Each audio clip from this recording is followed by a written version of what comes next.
Vamos aproveitar, como eu disse há pouco, estes momentos para refletirmos, para fugirmos um pouco das circunstâncias do dia e nos volvermos aqui a outros assuntos.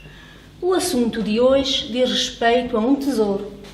Não, eu não vou dar-vos nem moedas, nem sequer notas, não as tenho, mas vamos falar de um tesouro que, por aquilo que se vê, é um tesouro realmente ainda pouco valorizado. E com respeito a esse tesouro pouco valorizado, ouvia eu há dias uma determinada pessoa dizer: "Ai, a vida moderna já não é como era. Agora é cada um por si. Não mais se ouve aquele um por todos e todos por um que nós nos habituámos a ouvir quando davam os desenhos animados dos Três Mosqueteiros." E assim é. Realmente nós cada vez mais assistimos a esta tendência de cada um se fazer por si. Porquê? Porque, se calhar ainda não pensámos nisso, mas é hoje o momento de pensarmos. O porquê aliás, o motivo é porque nós vivemos hoje muito mais com a intenção de competir do que propriamente de nos relacionar. Esta é a primeira constatação de hoje. Nós vivemos hoje mais para competir do que propriamente para nos relacionarmos uns com os outros. Nós competimos com o vizinho. Se não somos nós, é o vizinho que compete connosco. Competimos inclusivamente com os familiares. Competimos, obviamente, com os colegas de trabalho. E isto tudo num desejo fervoroso de os superar. Vive-se por aí, atrevo-me a dizer, numa ambição desmedida, a fim de se obter o que os outros têm. E a Ana falava muito bem da importância do ser e na necessidade de nos desapegarmos e de nos libertarmos desta ideia que é o ter. Nesta postura de vivermos somente ou muito, pelo menos, voltados para as necessidades materiais, para ter o que os outros têm, vemos muitos corações a abrir mão de outros corações por considerarem que cada qual deve apenas cuidar de si mesmo, o que é uma pena. Claro que até certo ponto podemos pensar, mas estar só, viver e pensar em mim, não é tão errado assim. Não, não é, porque até é saudável termos alguns momentos a sós. São momentos úteis, momentos necessários, não só para trabalharmos os nossos sentimentos, para refletirmos um pouco sobre a vida, para prestarmos contas, não é? Para pensarmos e avaliarmos as nossas posturas, sejam elas na família, no ambiente profissional, como indivíduos de uma sociedade. E, entretanto, o que acontece? Esses momentos parecem cada vez mais escassos. E não fosse, por exemplo, este dia em que chegamos aqui, à Associação Espírita, e tudo para, e damos connosco, pelo menos neste instante, nesta hora, a pensar noutras coisas, também a terça-feira, que é o dia em que aqui nos reunimos, seria um dia mais igual aos outros, não é? Com isto, o isolamento, podemos dizer, porque se vê, não é? Tem vindo a ganhar terreno. O número crescente de depressões é realmente preocupante. E esse isolamento é comprovado precisamente pelo número de depressões a que se assiste. Mas já em jeito de alerta, e eu fui buscar o Sermão da Montanha, mas não precisava, porque a Ana deu um exemplo espetacular, um exemplo muito semelhante. Mas já em jeito de alerta, voltando agora para o Sermão da Montanha, Jesus naquela época, há mais de 2000 anos, nos advertiu com um precioso aviso, dizendo-nos: cuidai para que vossas atenções não se volvam exclusivamente para os interesses materiais. Pois o mais importante não são os tesouros propiciados pela matéria, mas sim as virtudes. O bem que se faz ao próximo, as amizades que se adquirem ao longo da vida, a sabedoria, ou seja, a inteligência, que alcançardes, apoiando-vos uns nos outros. Claro que para o egoísta, para o avarento, como nós às vezes costumamos dizer, os tesouros, as tais grandes riquezas, estão diretamente ligados com a obtenção de mais bens materiais, não é? Já para o boémio, o bon vivant, como também nós dizemos, não é? O seu grande tesouro encontra-se na realização dos seus apetites insaciáveis. E cada qual, para não irmos muito por aqui, com o seu próprio capricho, apresentará a sua fonte de riqueza maior. Eu não vou querer saber. Continua guardada em nós. Também não vou dizer qual a minha. Porém, como eu disse, já há mais de 2000 anos, Jesus nos advertiu. E da nossa parte seria bom não esquecermos as recomendações do Mestre. Claro que não admira que nos dias de hoje, já cansados muitos de nós das dificuldades que surgem nos relacionamentos, haja muita gente a preferir viver isolado do mundo, sem a necessidade de suportar a uns e de aguentar a outros. É normal. Porque frente a tantos esforços, a tanta paciência que temos para exercitar, é natural pensarmos que, se calhar, a melhor solução será a de vivermos uma vida de solitário. Acontece que a vida solitária, ou pelo menos a vida demasiado solitária, não só perturba a mente, como deixa sequelas emocionais e psicológicas. Estatisticamente falando, porque toda a gente gosta de estatísticas, aponta-se que as pessoas solitárias têm maior probabilidade de desencarnar mais cedo quando comparadas com aquelas que experienciam convivências e relacionamentos afetivos. Dá-nos que pensar. Mas nós nem precisávamos das estatísticas.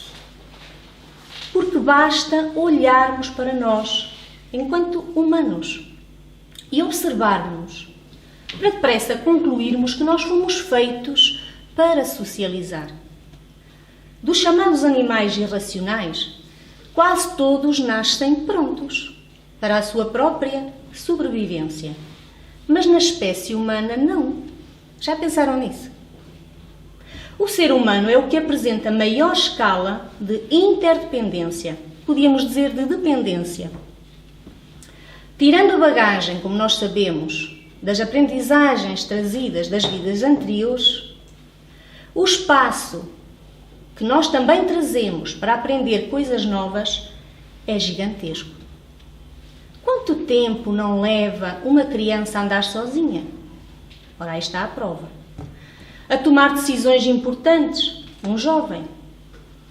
Aí está outra prova. Vemos assim que as sintonias entre uns e outros, esta interdependência, esta necessidade de socialização, começa desde logo, à partida, desde o momento em que nascemos, não é? Começa primeiramente nos grupos formados por aquilo a que damos o nome de lares, depois se estende aos restantes membros das famílias, cresce por aí adiante, ou seja, pelos amigos afora, ainda abarca a própria sociedade ou a própria localidade em que nós nos inserimos e por aí adiante, até podíamos dizer, até ao planeta em que vivemos, ao universo a que pertencemos. Pois é, afinal de contas, por mais que consideremos que seja importante, que seja melhor, que seja a solução para todos os problemas, o estarmos sós, a verdade é que nós fomos ou estamos fadados a viver juntos. Não é? Precisamos uns dos outros. seja para desenvolver competências importantes ao nosso crescimento moral, e por isso mesmo fomos feitos para viver num inevitável sistema de trocas. Somos todos, então, interdependentes. Queiramos ou não queiramos, assim o somos. Vejamos, por exemplo, um bom exemplo de interdependência. O médico é médico, mas um dia, para construir sua casa, etc., dependerá do engenheiro. O engenheiro, provavelmente, também um dia precisará do médico, não é? O professor precisará até de ambos, do engenheiro e do médico. Mas vejam, nenhum dos dois primeiros se formou sem o professor. Então nós vemos por aqui que realmente somos interdependentes, que necessitamos obrigatoriamente uns dos outros. É caso para dizermos que uma vida sem os outros, uma vida isolada, vazia,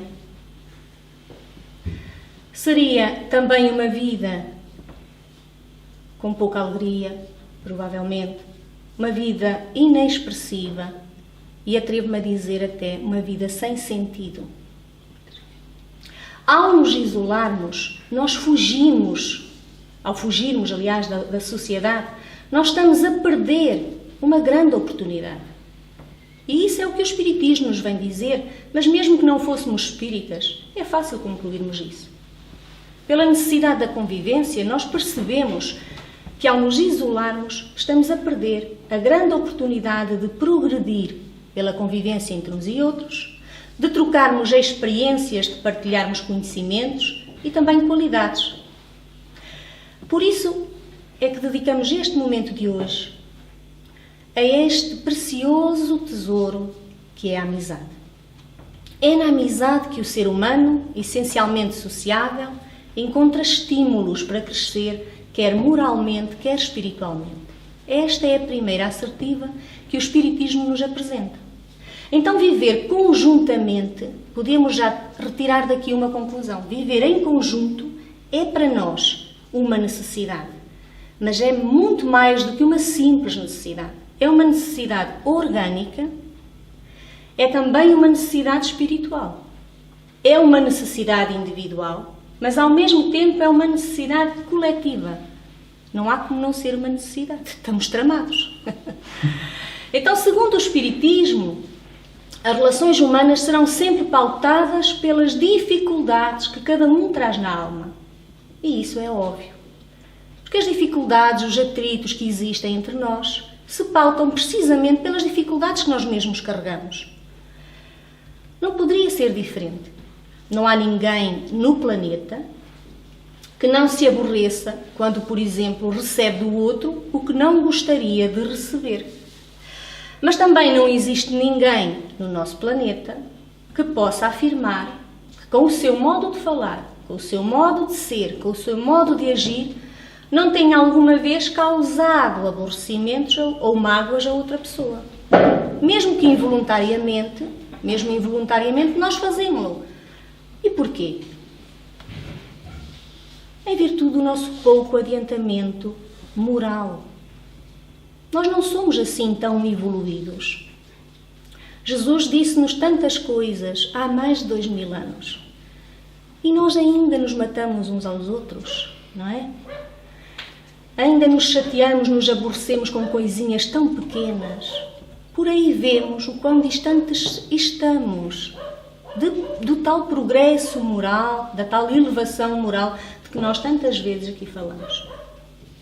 Mas é precisamente pela convivência, como eu disse, que nós temos a oportunidade de reconhecer as nossas limitações, mas também de reconhecer os valores, sejam os nossos, sejam os dos outros. Assim como também nos outros temos a oportunidade de lhes ver, de lhes espelhar também as suas próprias limitações. É a oportunidade de descobrirmos também, entre uns e outros, quais são os nossos vícios, quais são as nossas virtudes. E isso, assim deve ser, para que na observação, na constatação das nossas necessidades, possamos progredir. E isso deve ser ainda assim, mas sem que perturbe, sem que isso perturbe o bem-querer que temos entre uns com os outros, o respeito que deve sempre existir na união dos corações. Já lá no capítulo 7º da segunda parte do Livro dos Espíritos, que se intitula como a Lei da Sociedade, nos vem dito de forma muito clara que Deus fez os seres humanos para viverem em sociedade, a fim de aprenderem a se auxiliarem reciprocamente, porque indivíduo algum possui todas as faculdades de maneira completa. E nós muitas vezes caímos também neste erro de nos acharmos superiores ao outro, mais capazes que o outro, de nos medirmos sempre por cima.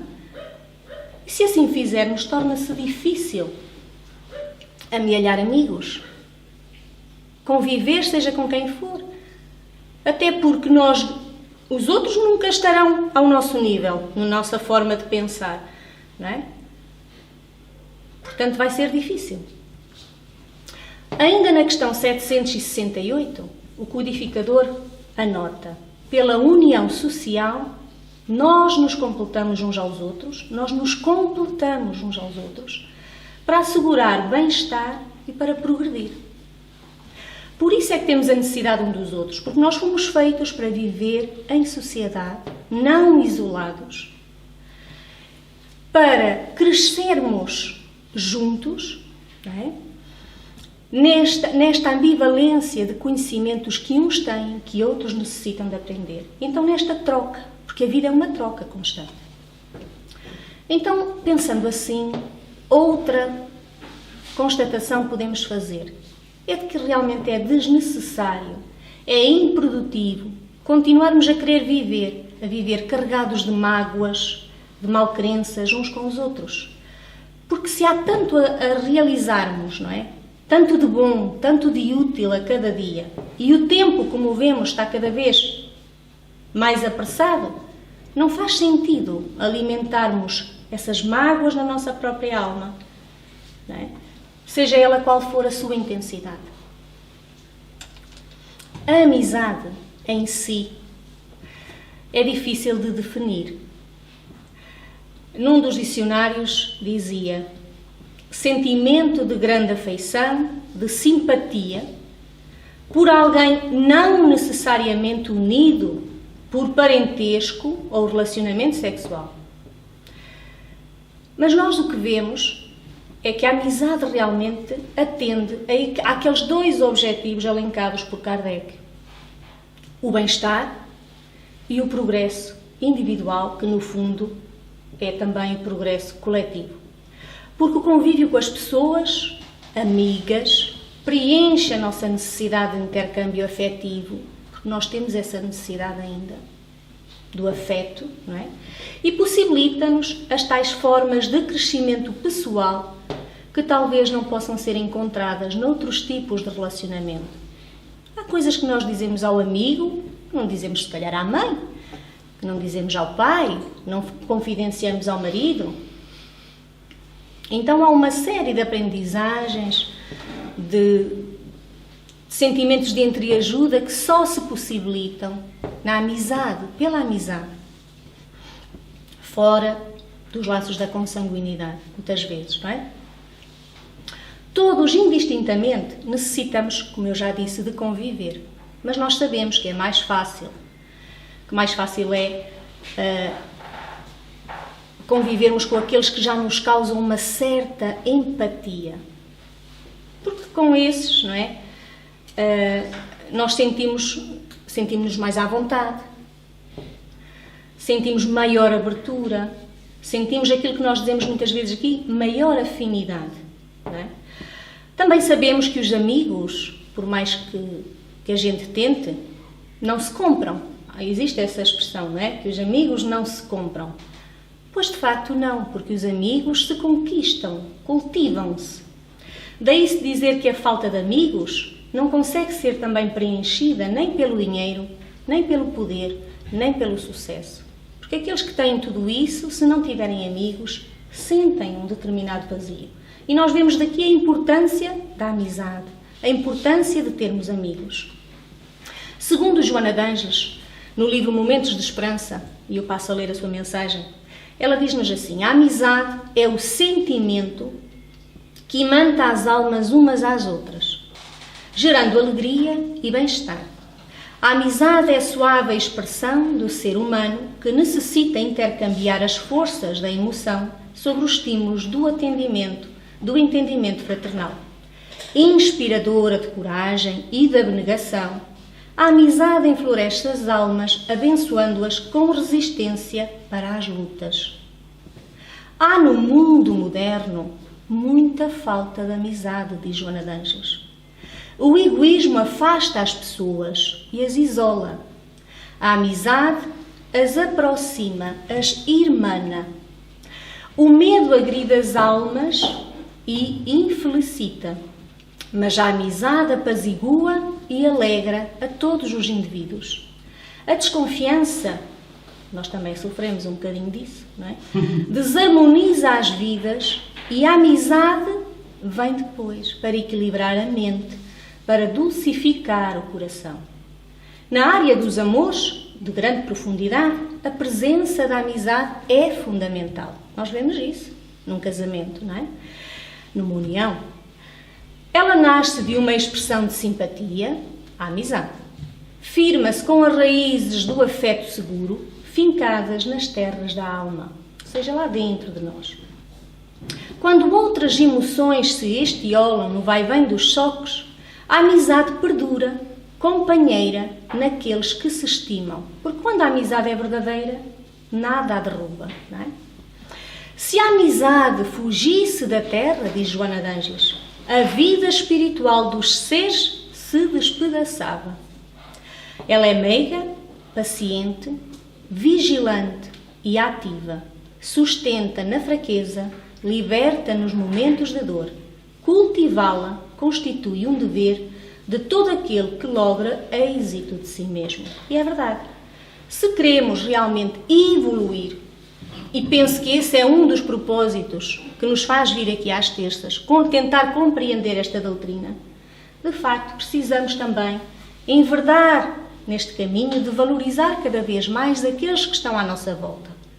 Os amigos não têm que ser perfeitos, como nós às vezes achamos, mas são companheiros, bengalas, apoio, que nós necessitamos, assim como nós somos deles.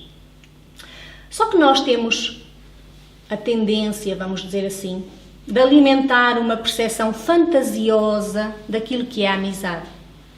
E muitas vezes acreditamos que os amigos verdadeiros, somente são aqueles em quem podemos depositar a nossa absoluta confiança. E que por isso jamais, tendo um amigo desses, jamais esse amigo nos magoará. Mas se esperamos conviver com alguém que tenha atingido tal superioridade nesse género de comportamento, então, amigos, bem que todos podemos ficar na solidão. Porque dificilmente entre nós haverá um indivíduo que consiga corresponder a esta utópica expectativa que nós alimentamos. Não há entre nós seres perfeitos. Nós temos os nossos próprios valores, temos o nosso contributo a dar, mas também temos, não é, as nossas dificuldades. Também temos as nossas opiniões divergentes. Como dizia a minha filha, o amigo não é aquele que diz só aquilo que nós gostamos, mas aquele que nos chama a atenção no momento oportuno, porque se preocupa connosco, porque quer o melhor de nós, não é? Assim como nós também o fazemos. Então, para vivermos uma amizade real, uma amizade verdadeira, não precisamos de ter os mesmos interesses. Porque se vamos por aí, é como eu dizia, bem que ficamos, se calhar, na solidão. Não é? Não precisamos ter nem os mesmos interesses, nem os mesmos objetivos, nem as mesmas convicções, porque às vezes ainda criamos estas barreiras, não é? Nem sequer o mesmo modo de entender a vida. Não precisamos dessas coisas para podermos dizer a alguém, ele é meu amigo. Aliás, é engraçado porque, em termos de afinidade, muitas vezes nós sentimos afinidade, amizade por alguém, assim sem antes sequer conhecermos muito daquela pessoa. É logo, no instante em que a vemos, a primeira vez a primeira vez que falamos com essa pessoa, por uma ou outra questão qualquer, parece que há algo, não é, que nos atrai, que nos chama, que nos diz que aquela pessoa é de confiança, não é? Um certo feeling. Pois bem, ao contrário, o verdadeiro amigo é aquele que aprende a conviver connosco, com as nossas próprias peculiaridades, porque nós também as temos, mas sobretudo aquele que nos respeita por aquilo que nós somos, por aquilo que nós conseguimos ser, fazer. Então, o amigo representa aquela pessoa com a qual se pode confiar, obviamente, não é? Porque, embora não consigamos, se calhar, confiar uns nos outros em termos absolutos, porque seria esperar muito, seria de criar-nos a tal expectativa demasiado grande, mas podemos, pelo menos, confiar relativamente em alguém, e é aquele, precisamente, em quem nós confiamos, com quem nós sabemos que podemos contar. Então, é uma mão amiga para os momentos difíceis, como nós dizemos, não é?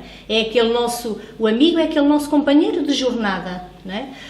Seja ele encarnado ou desencarnado. Porque até aqui eu falei sobre a amizade, falei-vos um bocadinho sobre os amigos, falei-vos um bocadinho sobre a constatação de que na sociedade cada vez menos valorizamos este aspecto, este sentimento, mas não fiquemos com a ideia de que as amizades têm que ser somente entre encarnado e outro encarnado.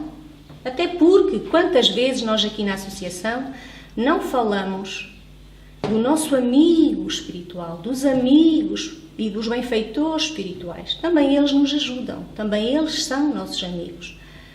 Atuam na invisibilidade, porque não possuímos a capacidade de os ver com os olhos da carne, não é?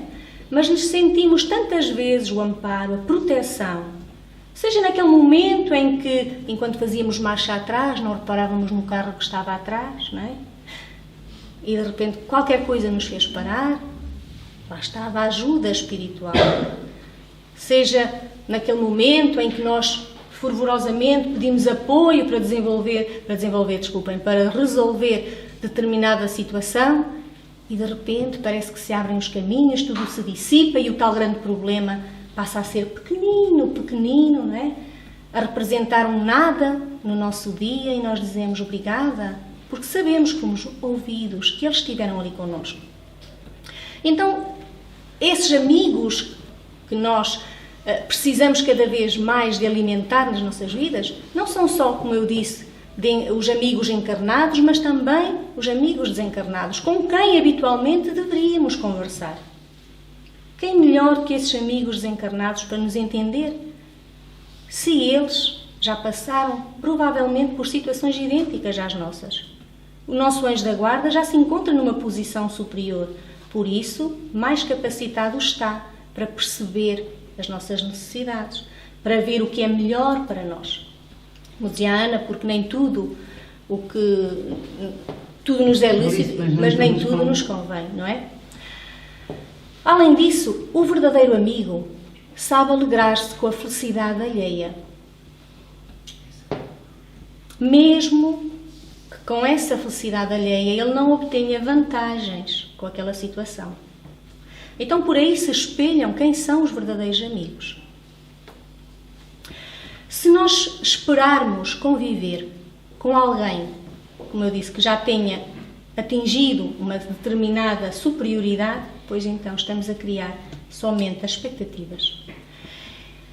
Eu falei-vos nos amigos encarnados, abordei também já a questão dos amigos desencarnados, mas existem outros amigos, fiéis amigos até, a quem nós tão pouco damos, e eles com tanto carinho retribuem.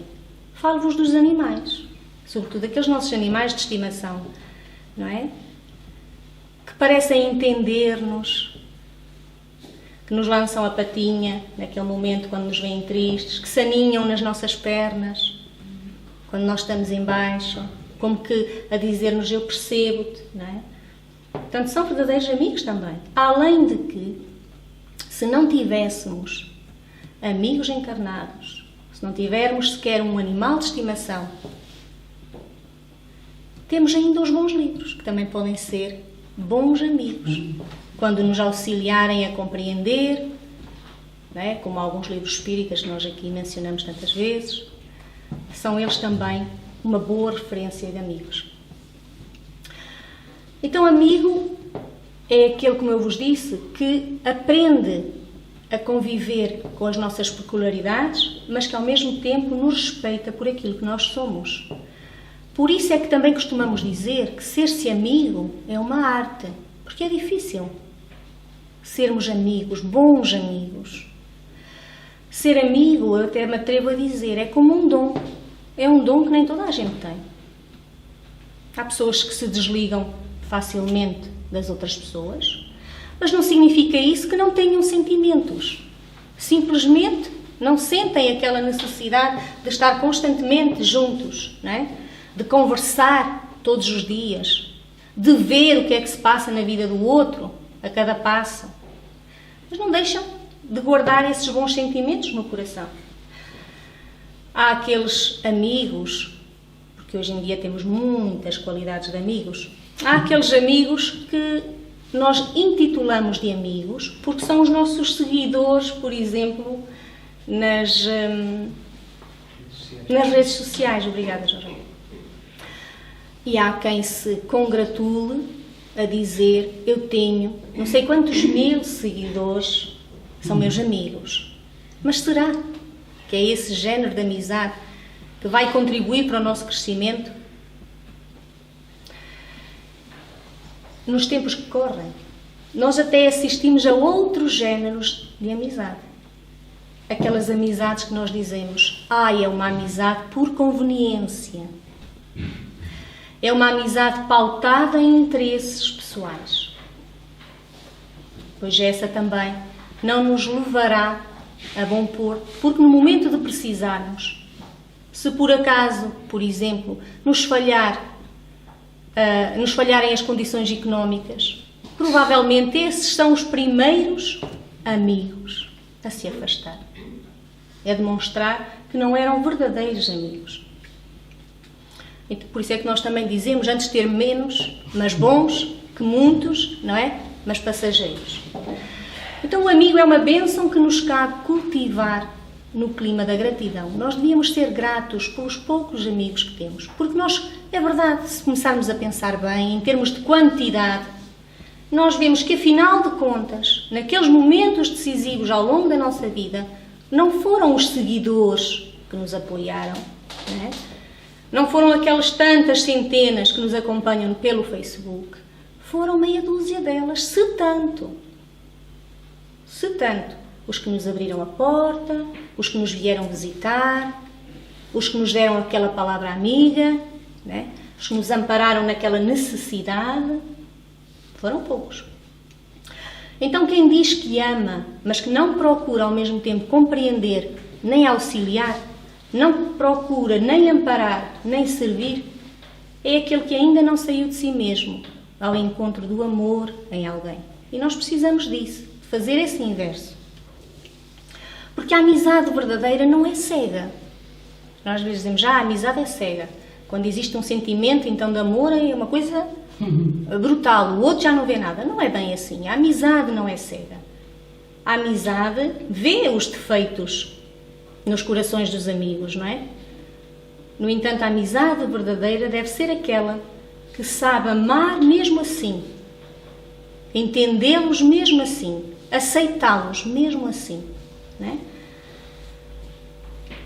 Porque o que nós esperamos, seja com os amigos ou não, é de que todos nos aceitem como nós somos. Então é caso para dizermos, se queremos que os outros nos aceitem como nós somos, também nós devemos, da nossa parte, aceitar os outros como eles são.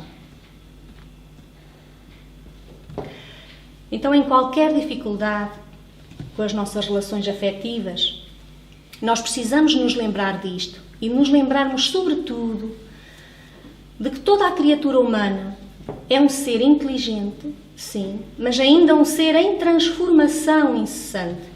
Por isso é que, por vezes, existe uma mudança até de sintonia. Uns aparentemente parece que evoluem um pouquinho mais ou modificam as suas tendências, as suas inclinações e deixa de haver aquela afinidade. Não significa com isso que eu sou mais importante que o outro ou que o outro passou a ser mais importante do que eu. Simplesmente, nesta questão das aprendizagens, às vezes tomamos caminhos diferentes, não é? Cada um, às vezes, faz as suas próprias escolhas e os amigos não têm que, obrigatoriamente, seguir os nossos mesmos passos.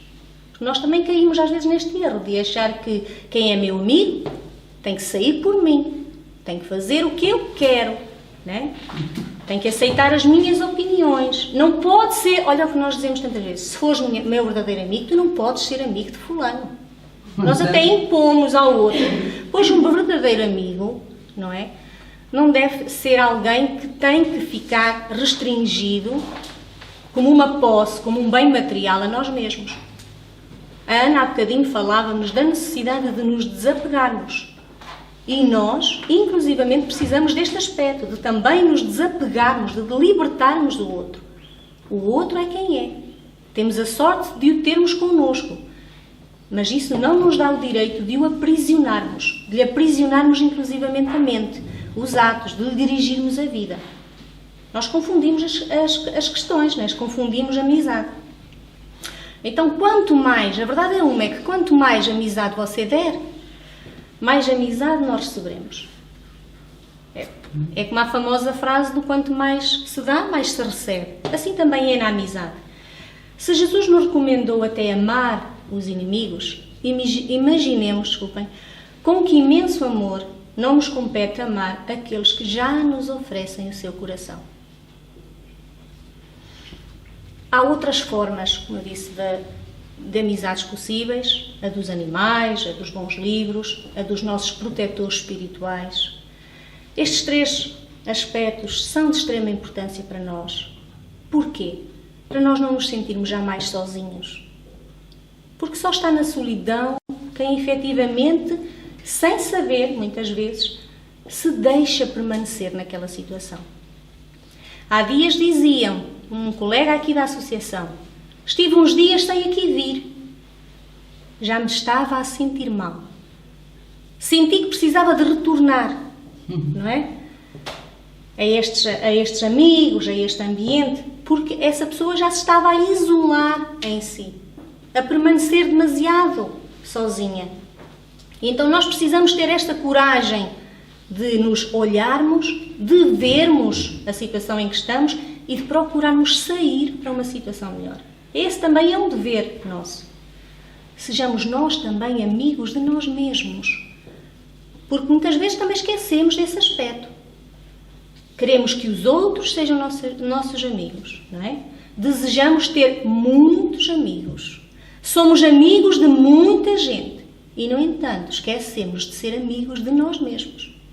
De nos amarmos a nós mesmos, de nos respeitarmos a nós mesmos, de nos cuidarmos. Jesus também nos convida a isso. Quando diz, ama a Deus sobre todas as coisas, ao próximo como a ti mesmo. Se ainda não entendemos até agora, ou porque estivemos distraídos, ou porque estivemos meio ensonados, toda esta questão da amizade, que certamente tem ainda muito mais que se lhe diga, eu deixo-vos com esta singela resposta que a amizade deu a uma pergunta feita pelo amor. Querem ver? O amor em determinado dia pergunta à amizade. Isto parece uma anedota infantil, mas é verdade. Para que é que tu serves? E a amizade então lhe respondeu: sirvo para enxugar as lágrimas que tu deixas cair. Então nós vemos nesta quadrinha tão simples, no fundo o resumo daquilo que nós aqui estivemos hoje a falar. Somos interdependentes, até estes sentimentos dependem uns dos outros, não é? Porque a amizade serve para enxugar as lágrimas do amor. E nós tantas vezes que enaltecemos aqui o amor, mas o amor é um caminho. É um caminho. E para lá chegarmos a esse verdadeiro sentido do que realmente é o amor, nós precisamos primeiro de estagiar noutros patamares. E um deles é o de reconhecermos o valor da amizade. É o da amizade em si, não é? Sabermos e valorizarmos os amigos que temos, como eu disse, os familiares que nos acompanham, aqueles que nos aturam, as nossas teimosias, as nossas tendências, o nosso mau humor, enfim, por aí adiante. Porque todos estamos a caminho neste processo de crescimento que não se fará, como eu disse lá atrás, sozinhos. Faremos em grupo, em conjunto, aprendendo em cada estaçãozinha um pormenor a mais. Em cada experiência, né, retiraremos uma conclusão a mais. E assim, aos poucos, nos vamos enchendo da tal sabedoria, da tal elevação moral, que por agora é ainda pequenina, mas que um dia, cheios de fé e esperança, acreditamos, e de esforço da nossa parte, sem dúvida, acreditamos possa ela ser cada vez maior.